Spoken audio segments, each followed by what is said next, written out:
Welcome to Politics Done Right. I'm Egberto Willis, your host. Good morning, Houston. Good morning, Houston. How are my peeps doing this morning? If you're getting up in the morning and driving, let's make it your best day. You know, there's this guy on the chat every single afternoon when we do our evening show that says today is going to be the greatest day ever.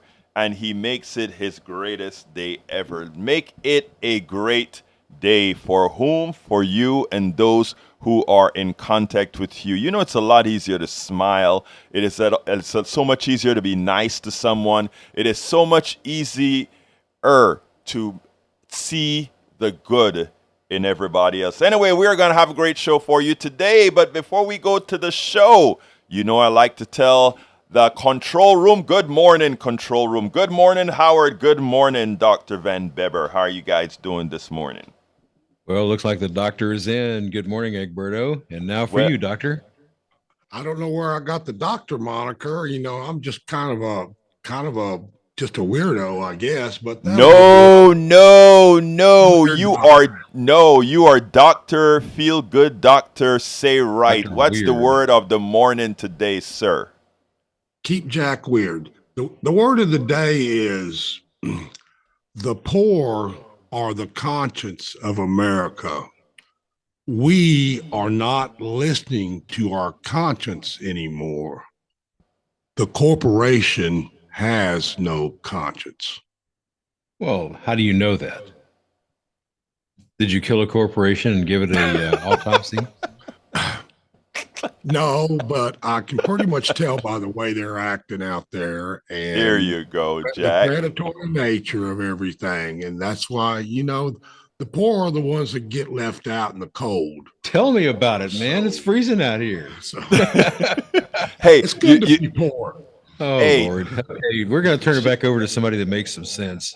Well, hey, you know, Jack, I believe it or not, man, that I like what Jack had to say about, I like when you queried Jack. You said, Jack, how do you know that? And in effect, he said, by inference. I don't know what they're thinking, but I can see what they're doing. Anyhow, we are going to have a great show today. The title is Wall Street wants you to forget your kids. Newsom, scalds Hannity, and Obama schools Scott and more. Wall Street wants you to give them your money, not to your kids. They want your money. And, of course, Gavin Newsom. I continue to do some snippets of Gavin Newsom's interview with Hannity. I think, in as much as I'm not a Gavin Newsom fan, I think he shows how one should deal with folks trying to set a false narrative. And he did such a good job. I think people could learn from it. And one of the most important parts about that is saying, I am prepared. In other words, if I'm going to an interview, you don't look like how Trump looked last night with Barr on Fox News. You are prepared. And that's what Gavin Newsom was for that interview with Sean Hannity. And I think that's how he always is with his interviews. He makes sure and he goes to the interview prepared. And of course, Tim Scott, senator from South Carolina, he wants to tell a section of America that everything is okay. You know, there are no real prejudices in this country. All you have to do is pick yourself up by the bootstraps and it'll be all right. Look at me. I'm this poor black kid from South Carolina, and I made it. Everybody else can too. I mean, I want to fuse that with, my three words. Appalachia, the ghettos, and the barrios. I want to fuse that. If we get to it, you know how it goes. Telephone number to get to us, 713-526-5738. Today, I don't have any long videos to play, a few short snippets. So therefore, you won't have to wait a long time to get on here like Johnny did yesterday. 713-526-5738. Remember, there are many ways for you to get to us. Tune in on the dial at 90.1 FM. You can also go to download the TuneIn app from the Android or Apple Store and check us out. Just search for KPFT and you can stream us on your phone via the TuneIn app. You can also go to our website, kpft.org. You want to go to our website anyway. That's a way that you can say, we're going to make sure to keep this station up by, throwing a few extra dollars, like a few coffees or so. Go to kpft.org and keep us viable. Like, we're a necessary resource here in the area. You can also watch us. Yes, you can watch the program at facebook.com/KPFT Houston, facebook.com/KPFT Houston. And of course, you can always watch us on YouTube live, politicsdoneright.tv, politicsdoneright.tv. So however you are, you can get to our good newscast, our good commentary, our eclectic music, and just listening to the voice of Howard and Jack in the mornings as well. All these different forms to do that. 713-526-5738. All right. The first subject that I want to talk about is how our economic system destroys our family one investment dollar at a time. An article... Oh, I have a typo in the newsletter. And by the way, folks, I'm sorry that the newsletter went out late today. I programmed it incorrectly. I told it 5:40 instead of 5 o'clock, but it did go out at 5:40 on the dots. Most of the time, it's not computers making mistakes. It's those who are running the computers who made the mistake. And I made that mistake earlier this morning when I posted that. Anyhow, an article appeared in my feed. I saw the same article pushed in several publications titled, "We Are Setting Them Up for Failure. Boomers supporting their Gen Z and young millennial children are having their retirement ruined and savings raided," which really upset me. Maybe it upset me because it is something that I've had to do, but with pleasure. Maybe it is something that I had to do because we believe in this particular family unit that is what it is, a family unit. And the family unit can be insular, grow, depending on what size it needs to be, etc. But I'm going to go there in a little bit. Not many see the implications of the article, but the article's sentiment and advice are anti-family. The instantiation of the capitalist doctrine. We will cover this. And first of all, before I get started, I want those parents that are listening now who have followed their stockbrokers, who have followed the advice of their stockbrokers, who have followed the advice of their money managers, who have followed the general advice in the tenants out there. This is not a guilt trip at all. Because what we have as a society has always been an indoctrination. And that's not America only. That's all over the world. Every society is an indoctrinative state. That's just how we are. To some extent, my parents indoctrinated me. I probably indoctrinated my daughter. Because indoctrination just means there's a certain set of values that don't necessarily have any scientific way of why it should be that way, but that's just how the culture develops. And in America, we have an individualistic culture.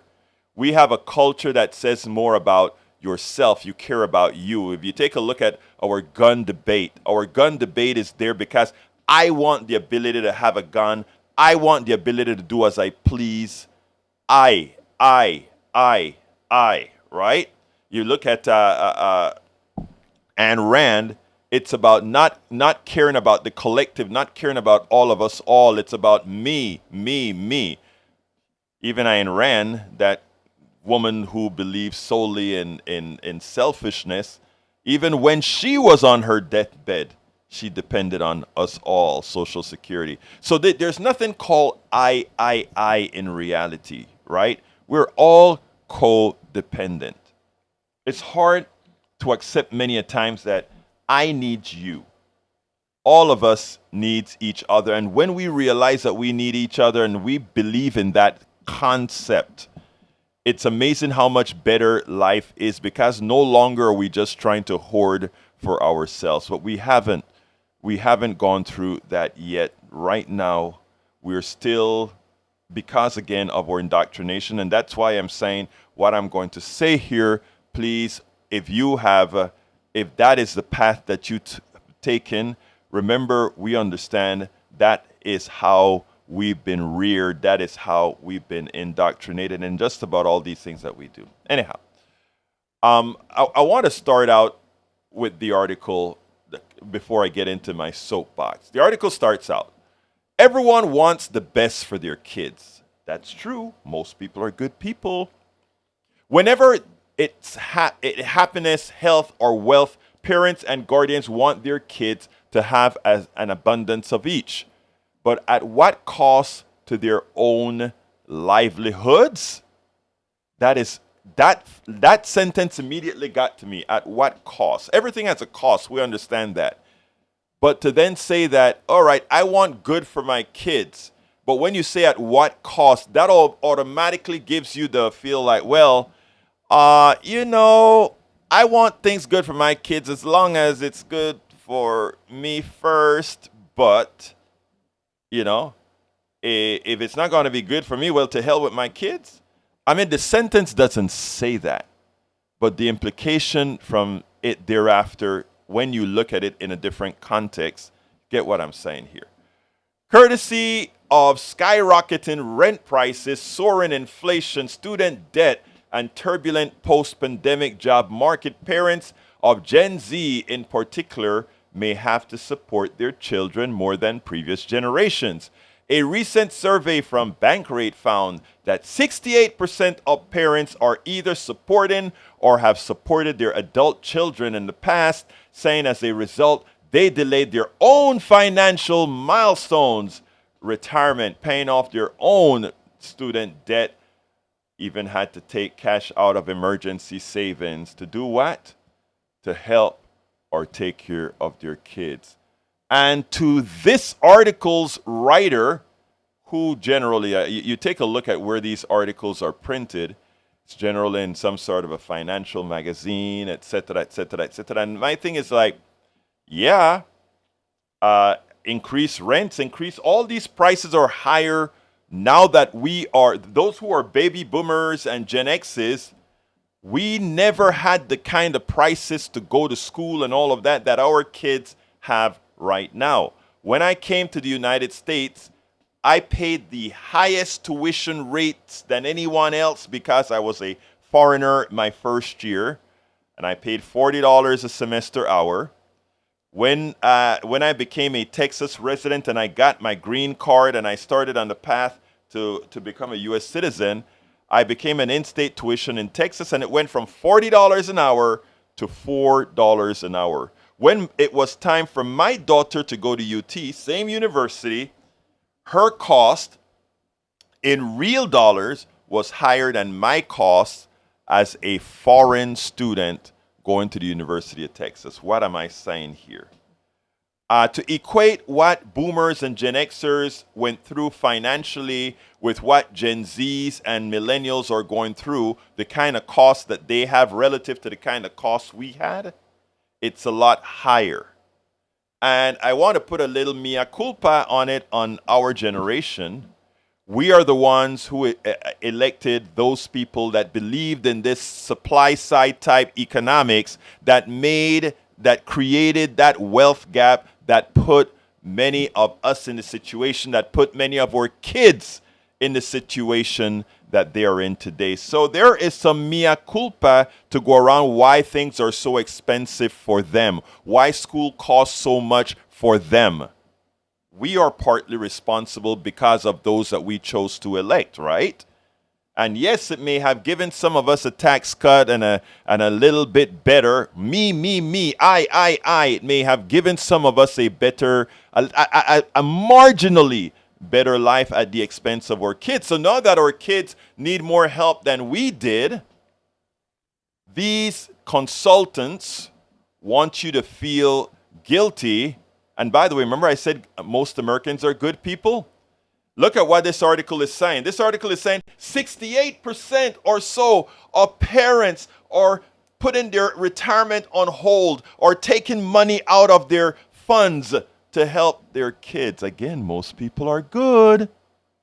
And that has a material effect on the stockbroker. That has a material effect on the stock market. That has a material effect on that money manager who wants to hoard your money to keep moving up, right? If a lot of parents are starting to help their kids, or it becomes vogue for you to go ahead and help your kids more so than they want you to help them because that is money that you're not investing in their domain, that becomes problematic for them, right? Because all they make their money from is using your money, making money off of money. And if you're using your money to not give your kid, I don't look at the monies that I give my kid as just a wasted piece of dollar. It's an investment not only in my kid's future, not only in my kids' growing up well-being, even I have to do it more so than they did with me because of the society we live in. It's an investment in family. And you know what?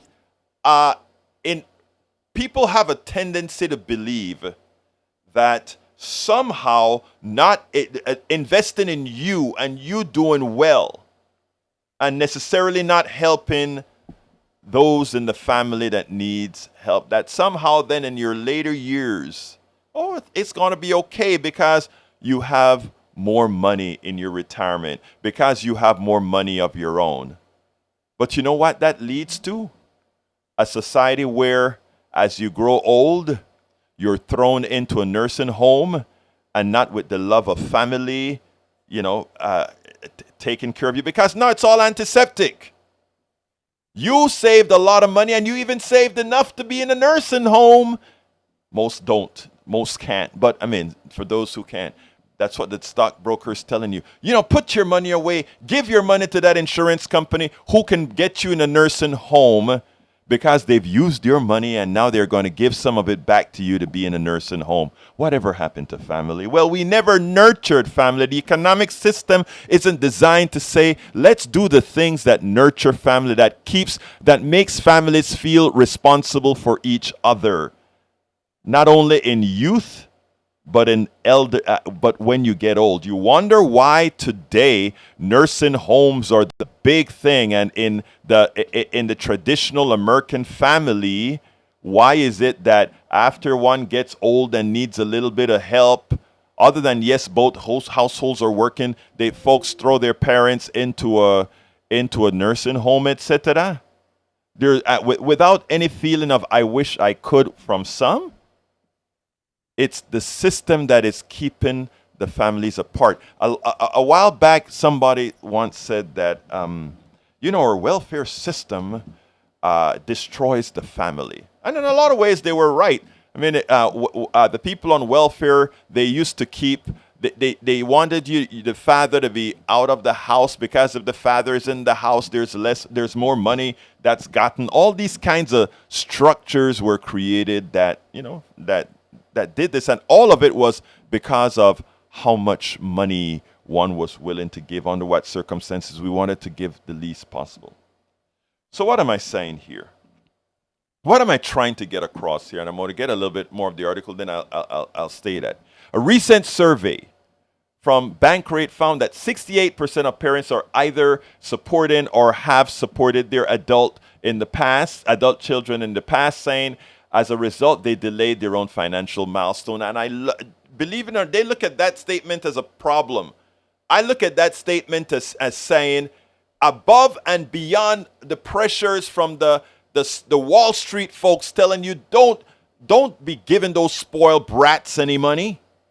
You go ahead and throw it into your savings account. Look, I'm not saying to be irresponsible or to create irresponsible kids. But what I'm saying is whenever you hear the statement about giving money first to the stockbroker before you help your kids or before you invest in your kids, I find it problematic.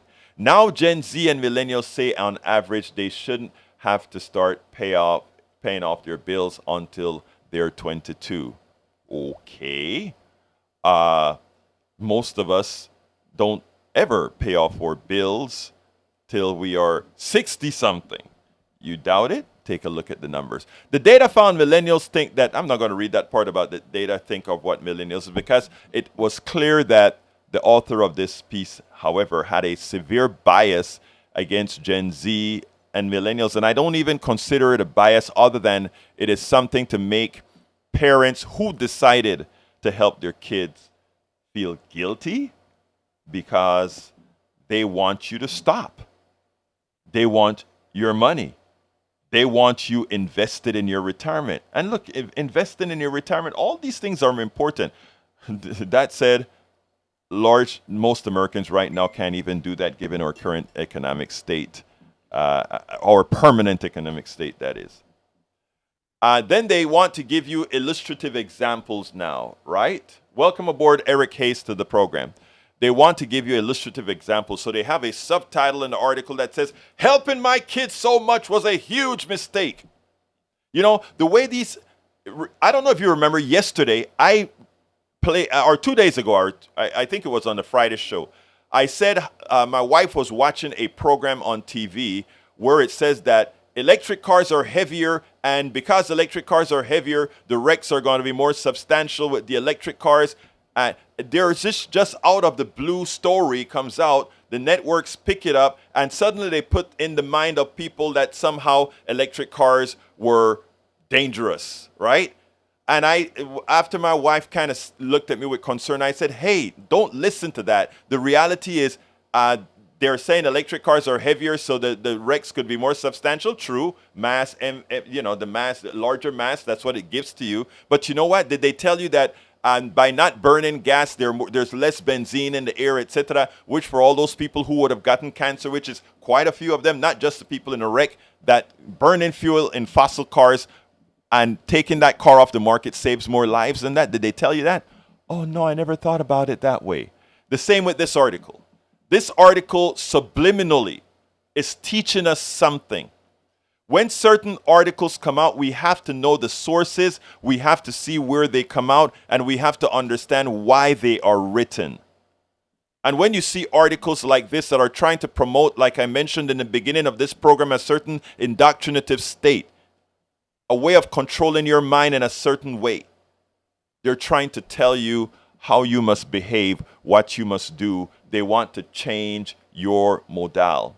When you look at the insular family who originated from certain countries, let's say China or other countries, a Chinese family comes over here, and that insular unit, I'm not talking about an Americanized Chinese family, but a Chinese family that comes over. And by the way, it's not only here in the United States. I'm from Panama, Central America, and when they migrate to Panama, the culture, within that culture, they start a little store by going to different family members, and they're putting their monies together. They're not going to Wall Street or a banker and I have nothing against a banker or Wall Street I do have a lot against, but a banker that is doing as the last resort, right? But they build their businesses from families. In Panama, in Colon, where I'm from, you'd see a company a little store that sells a slice of bread, a piece of cheese, all these kinds of things for the worker who's just going off to breakfast. And they start that store from a little bit of monies from the family members, and the kids get a little bit of money to go do this. And then slowly they build upon what the families put together. And that culture is anathema to what we have in a lot of ways. Why? Because we don't want that. We don't want it to be that you raising money from the families around to build things, because you cut out that small number of people who want to make money off of your money, right? If people start doing that and we start having a collective society where a group of friends get together and say, hey, you know what? Let's build this sort of stuff together. Hey, John is really good at that and he has this great idea. We are going to invest in John. Hey, you've just cut out the banking, you've just cut out that capitalist system that wants to use you as a piece of capital to generate a little bit of income for somebody else. That family that used to get together and say, you know what? Hey, auntie, brother, sister, let's have this deal. All of us put X amount of dollars in a pie and work together. Or, to put it more local, invest in your kid who later on succeeds, who later on know that they have a family that's backing them and gives them that much more self-worth, give them that much more a feeling that they have a backing. And then when you get old, because it's the unit, you're not worried about, you're going to be thrown in a nursing home with no relationship to those kids. My wife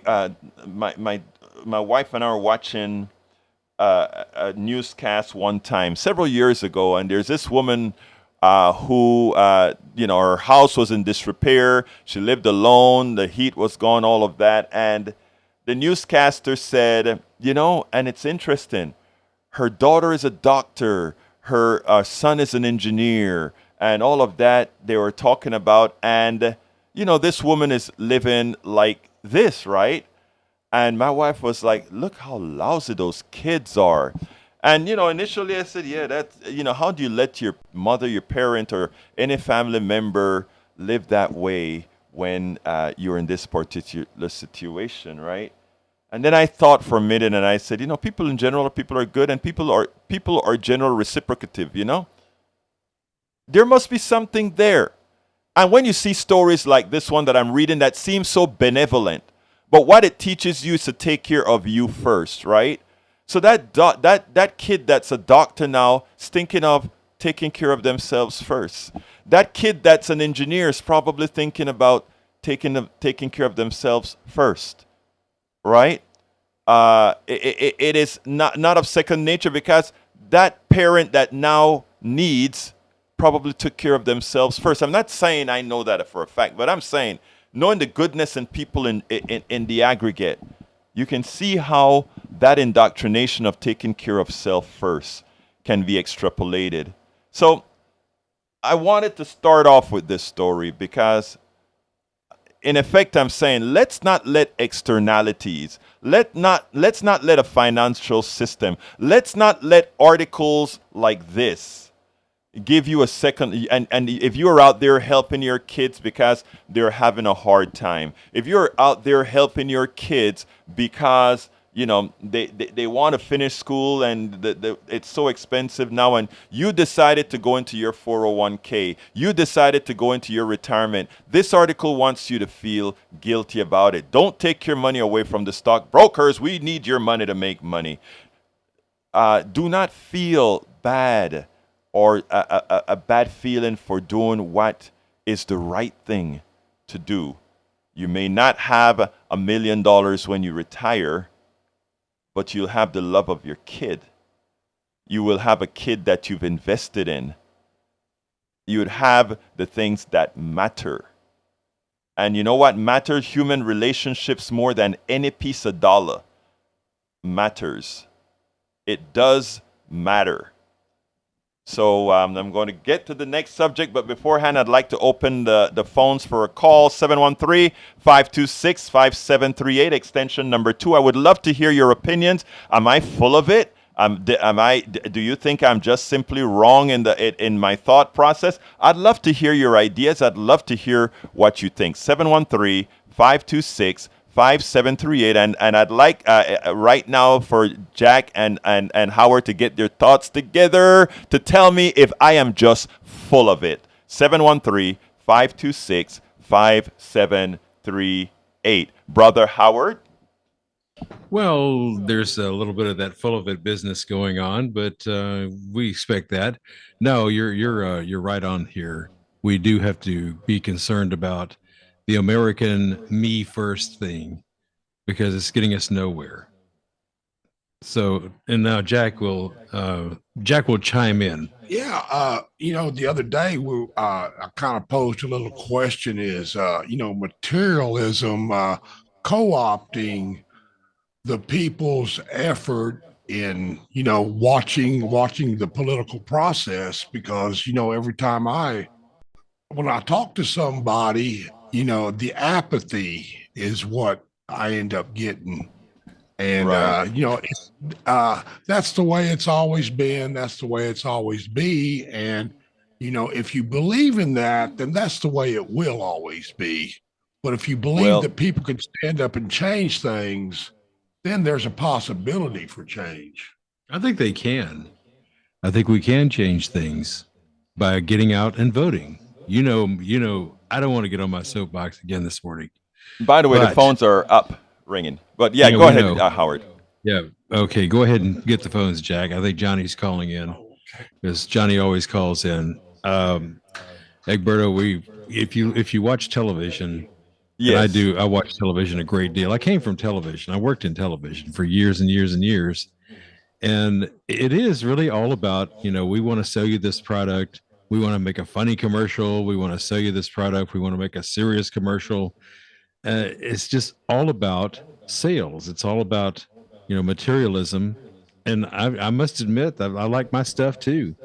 So I'm part of that same problem or part of that same generation that we grew up in. We didn't have the depression where my folks did or my grandparents did, where those were the most frugal people I've ever met. Right. They recycled everything. My grandmother, if she opened up a can of beans, that can was used several times for several other things because they did have that depression. And honestly, poverty will teach you a whole lot of how to survive. And Yes, if you it got an will. entire impoverished population, they're going to find a way to survive. So now we're You going to know, go to our phone. Oh, we have yeah. David for you. Come on in, David. David, you're on. Okay. Hey, Egberto, you were saying this thing about electric cars and the statement about the batteries in electric cars, which I think is a bunch of hype.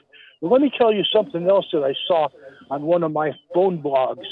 In Texas, the Republicans in Texas are trying to create a disincentive against people buying electric cars. And here's what they're doing.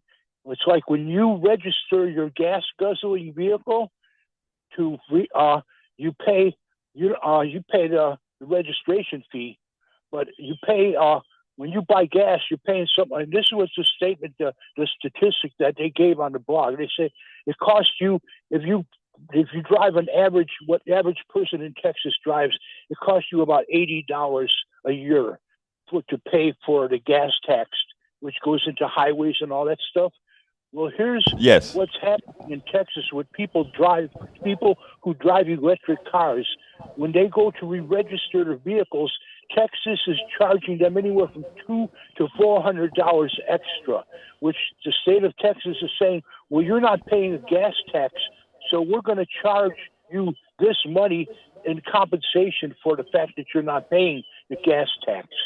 But this is And the what? point. Let's go ahead. Yeah, what you're saying is correct, and that thing about I think it is fair for the electric cars to pay some amount of money into the funds, given that they're using the streets as well. So I can understand that. But when you try to gouge it, like you just stated, the average person pays $80 in gas taxes to use the roads.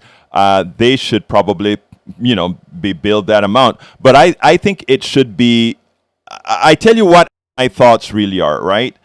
I don't really think we should have all this delineation the way we do taxes, David, because it is too imperfect. I think we should all pay taxes in a pile, a progressive tax, which means we pay taxes based on how much we make. And people may say, well, that would mean the person who makes a lot is going to pay a lot more than the the person who does not, which is okay. The person who makes a lot, this economy belongs to us all, and an economy that belongs to us all afforded that person to make more, and therefore they should put more in back in. There's nothing immoral about the rich person paying a ton more than the person, because again, a teacher I think is more valuable than a stockbroker. A stockbroker makes millions, a teacher makes a few tens of thousands. No, that stockbroker should be paying a much higher rate of their monies. But my point is this: it is too imperfect for me to have the tax. It's how we have a gas tax and all of that. I think that is silly. We should get rid of the gasoline tax and just have the taxes. We tax the population based on the amount of resources that population vote that they want. They want good roads. We will have our taxes commensurate with having good roads. We want good health care. We'll have our taxes commensurate with having good health care. One big pot to have a working society. Go ahead, David. I'll give you an example of the hypocrisy. What I call these the Republican Christian nationalist. There's a Yes. scripture in the Bible that goes something like this: "To whom much is given, to whom much is given, much will be required." Yes. Now, if you consider that scripture in respect to billionaires, and Mike Pence, when he threw his hat into the ring for president, he quoted that scripture. And I'm aware of the fact, I didn't need him to quote it for me to be aware of it, because I've been aware of it for a long time now. But anyway, if you take that scripture at its basic fundamental meaning, that means that for the billionaires and the multi-billionaires out there, to whom much is given, much will be required. But guess what? Wow. The opposite. David, first of all, let me tell you, you nailed it. That is the tenet that every progressive should use against a right winger for why progressive taxation is very important. You're a good man. Thank you, David. Anything else you want to add to that, sir? I'll tell you what they'll do with that. They'll throw it back in your face and say, "Well, you're misinterpreting it." This is what they do. Every time you point to my head, I've been there and I've done that, and I've got so sick and tired of hearing them. But the point is, you can't communicate with these people because they're always right.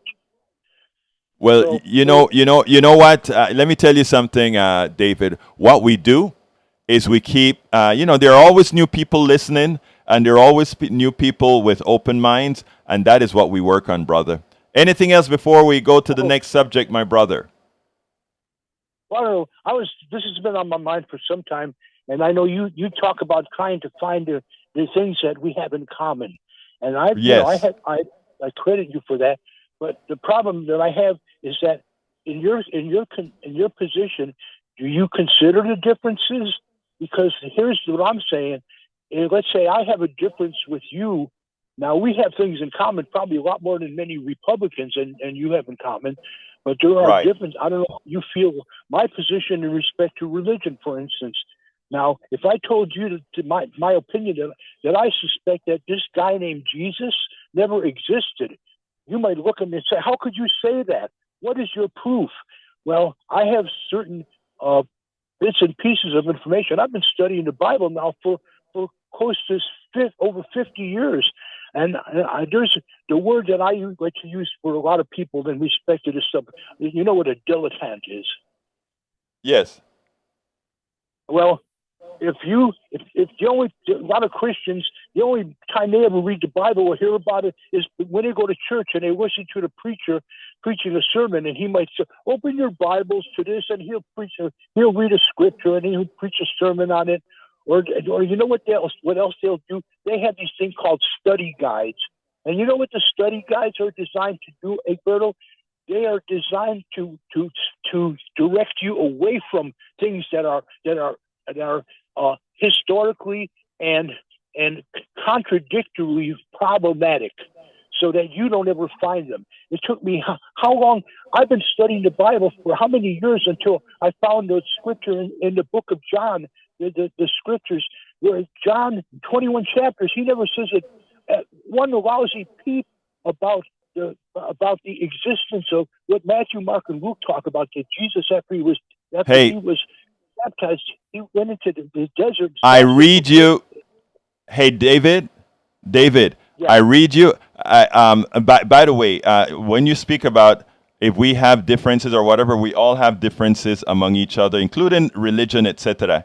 What I learned as I grew is that I don't make any of those things let me lose the faith in humanity or my faith in other people, right? I try to, and when I talk about trying to figure out what's common among us, between us, it's because when we first realize that we have things that are common between us, we can then either work out the differences or accept the differences, because we already acknowledge that most humans, right, have so much in common. But David, I want to get a couple of other things in here and other topics that I have to cover.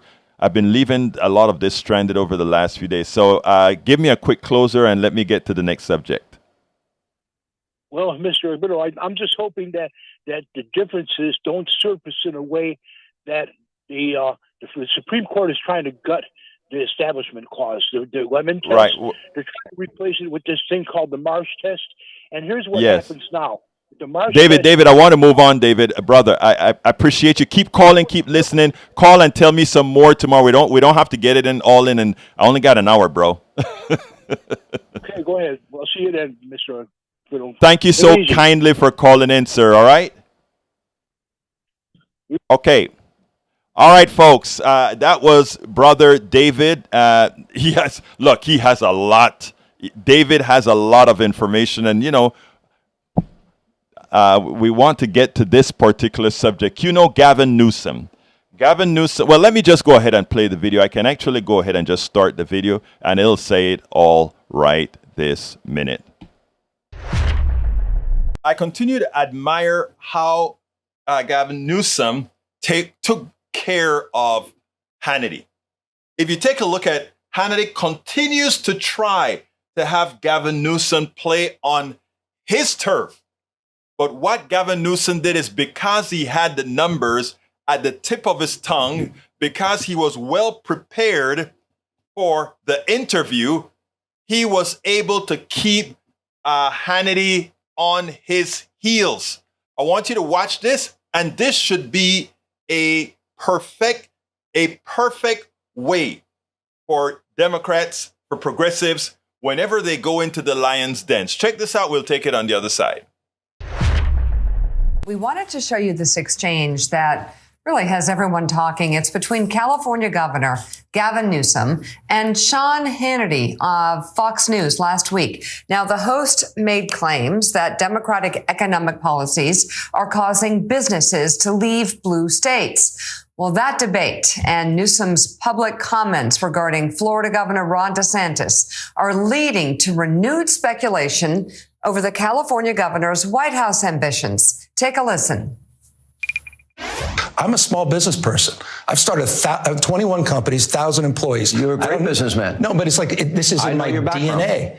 I'm passionate about that. So California never held me back. It gave me every opportunity in the world. Right. All these folks, Elon Musk, Tesla, exists because of California's regulatory framework. Why are they moving the headquarters out of here? You know why? They moved their R&D headquarters back. To save money. They moved their R&D world headquarters back just 3 weeks ago. Why did they do that? The list is wasn't a mile to save long. money. You can pick out one there's company. No state doing more in R&D than California. That's the answer. These companies are leaving for one reason. These companies are starting for another reason. They're moving to increase their profits and save money because you tax too much. Because we created the conditions where they flourished. And then they get to a point of maturity, and they get a point of becoming multinational companies. And they leave. Why? And they move their headquarters. Because why? some find greener pastures or are looking for defensive postures as it relates to economic risk. But there's we have 47% increase in business startups this year compared to last year. Would you not acknowledge one of the acknowledge the seeds that are planted every single year? It's almost a point of success. We birth these folks, they move out of the house, and thousands more are birthed every single year. So they build their companies here. and now all of a sudden they're paying that high tax bill. They were always so they paying moved their that. headquarters away. No, jeez. I mean,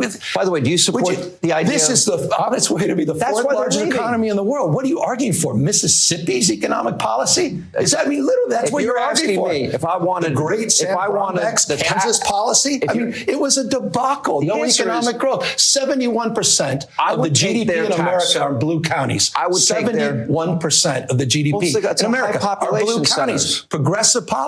Okay, that are paying high taxes. And 71% of the country's wealth. 7 of the top 10 dependent states. Let's say you're right. States. Let's say you. No, we're subsidizing your states, Sean. They are. I mean, that's there was so much more to this. No, it was. But, the argument that Sean was making is an argument that conservatives would make. I mean, I think taxes are too high in California. I think they're too high in New York. I think they're too high in Illinois. I know a lot of people that want to move out of those states. At the same time, you don't get a level of services if you move out of those states. And the numbers, you just can't debate the numbers. Was that great or what? He kept Hannity completely off guard. And that is what you have to do, because these guys only work with catchphrases. They only work with things that aren't necessary. Even if they're not absolutely false, they're not said in the right context. The way Gavin Newsom handled Hannity is the way every single right-winger should be handled, because we have to remember, in general, they are wrong. In general, they are lying. In generally, they do not have the facts, logic, or anything else on their side. And you know what is important that Gavin Newsom did, right? Governor Gavin Newsom. He pointed out he got a chance to tell the Fox audience, right? Okay, as Sean is attacking me, 71% of the GDP comes out of blue states. All 7 out of 10 red states are dependent on blue states to survive. They take more money out of the federal government than they put in. Red states don't give the particular services. So Gavin Newsom is right when he says, yeah, we birthed them. And then the selfishness of these capitalist structures says, okay, now that you birth us, now that we've had the regulatory structure within your state that allowed us to grow into a good corporations, now we don't want to pay our fair share of taxes. Now we don't want to pay it forward. We are going to go to Texas where the rates for business is small, or Mississippi or whatever. But these states can't birth these particular companies because, again, it's not there. So, look, I think as more progressives learn how to be aggressive in these types of discussions, that is what moved things forward. 713-526-5738. Again, the number is 713-526-5738. Love to hear from you. 713-526-5738. You know, the Attorney General, and anyone who can call and discuss this subject if you want, but I want to move on to the Attorney General, what he had to say about Trump. And this one is for my right-wing listeners who still attempt or try to believe in Trump. We have to remember that AG Barr, Attorney General Barr, was the person who came out immediately after the Russiagate thing came, the results of the Russiagate came out, and he lied. The initial piece that he said was a lie about what the report actually said. Was there really Russian collusion? Absolutely. Read the entire document, not the summary. Right? I didn't read the entire document either, but I read the portions that gave that information. And so, yes, but Barr was one of the biggest defenders of Trump. You always ask, why? He did. He defended Trump. But check out what he's saying now. Check this out. Bill Barr, the AG, the Attorney General for Donald Trump, and Mark Espy, his defense secretary, they came out on the attack. And the question is, these guys are fearful that just maybe this guy could win again. Otherwise, this concerted effort to really bring this guy down would not have been realized. But they're doing so far a great job. Where the hell have they been before? This stuff is stuff that's been known from this guy, from before this guy ever came into power in 2016. But just now, the Republican parties have noticed that, well, this guy wasn't only a distraction. He could actually cause damage. Check this out, and then we'll take it on the other side. This is not a circumstance where he's the victim or this is government overreach. He provoked this whole problem himself. Yes, he's been the victim of unfair witch hunts in the past, but that doesn't obviate the fact that he's also a fundamentally flawed person who engages in reckless conduct and that leads to situations, calamitous situations like this, which are very destructive and hurt any political cause he's associated with. And this was a case that entirely of his own making. How strong is the special counsel's case on obstruction specifically? Well, it's very strong because a lot of the evidence comes from his own lawyers. And furthermore, there's evidence of him saying things that are completely incompatible with any idea that this was an innocent document dispute. Do you believe he lied to the Justice Department? Do I personally believe it? Yes, I do. The legal theory by which he gets to take battle plans and sensitive national security information as his personal papers is absurd. It's just as wacky as the legal doctrine they came up with for, having the vice president unilaterally determine who won the election. Has many good qualities and he accomplished some good things. But the fact of the matter is, he is a consummate narcissist and he constantly engages in reckless conduct that puts his political followers at risk and the conservative and Republican agenda at risk. He will always put his own interests and gratifying his own ego ahead of everything else, including the country's interests. There's no question about it. This is a perfect example of that. He's like a defiant 9-year-old kid who's always pushing the glass toward the edge of the table, defying his parents to stop him from doing it. It's a means of self-assertion and exerting his dominance over other people. And he's a very petty individual who will always put his interests ahead of the country's, his personal gratification of his ego. But our country can't be a therapy session for, a troubled man like this. You work closely with Trump. I've heard two different theories as to why he had these documents. One from Stephanie Grisham, who said he just likes, these are mine, and he's like a child with a toy. And one from Michael Cohen. He said he thought that Trump had these documents because he wanted to use them to further his own power or financial well-being in some way. Why do you think he held on to these documents and went to such lengths to stop them, to prevent them from being turned over to the government? Yeah, look, I think both theories could be true and likely are true to some extent. Who knows? People have described him as a hoarder when it comes to these type of documents, but clearly it was unauthorized, illegal, and dangerous. Based on your experiences working with the Trump and the actions alleged in the indictment, do you think Trump can be trusted with the nation's secrets ever again? Well, based on his actions, again, if proven true under the indictment by the special counsel, no. I mean, it's just irresponsible action that places our service members at risk, places our nation's security at risk. You understand the seriousness of this better than I do. Why is it a risk to the nation's security to have these documents lying around at Mar-a-Lago? Well, imagine if a foreign agent, another country, were to discover documents that outline America's vulnerabilities or the weaknesses of the United States military. Think about how that could be exploited, how that could be used against us in a conflict, how an enemy could develop countermeasures, things like that. Or in the case of the most significant piece that was raised in the allegation about U.S. plans to attack Iran.